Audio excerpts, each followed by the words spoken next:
Assalamualaikum warahmatullahi wabarakatuh. Halo semuanya. Pada video kali ini saya akan menyampaikan apa itu administrasi bisnis. Sebelumnya perkenalkan nama saya Muhammad Ali, bukan saya. Nabila Iqbal Putika. Mau lihat cek selengkapnya. Pengertian bisnis. Secara etimologis, bisnis berasal dari bahasa Inggris bisnis yang berarti kesibukan. Dalam konteks ekonomi, bisnis adalah kegiatan atau aktivitas yang dilakukan individu atau kelompok untuk menghasilkan barang atau jasa dengan tujuan memperoleh keuntungan atau profit. Dalam arti sempit, bisnis merujuk pada badan usaha yang secara hukum dan ekonomi bertujuan mencari laba. Dalam artikel luas, bisnis mencakup seluruh aktivitas produksi, distribusi, dan pertukaran barang serta jasa di masyarakat. Perbedaan administrasi dengan bisnis. Yang pertama, administrasi. Dalam arti sempit, Belanda, administer, kegiatan tata usaha, tata mencatat, surat menyurat, pembukaan, dan lain-lain. Yang kedua, dalam arti luas, proses kerjasama kelompok untuk mencapai tujuan bersama. Yang ketiga, intinya administrasi adalah proses kerjasama sekelompok orang untuk mencapai tujuan bersama.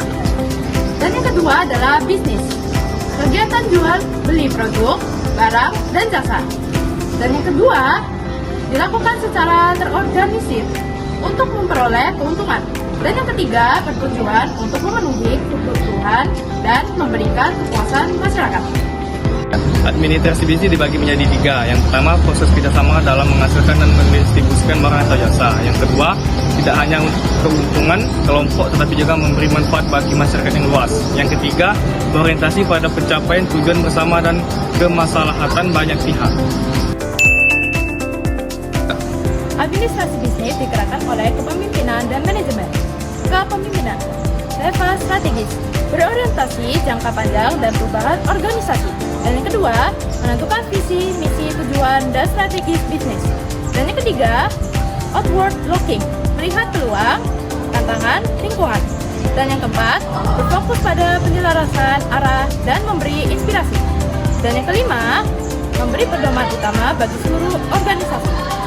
Kemudian ada manajemen, level operasional, berorientasi jangka pendek dan pengelolaan kompleksitas. Dan yang kedua, menerjemahkan strategis dalam program, anggaran, sistem, prosedur kerja.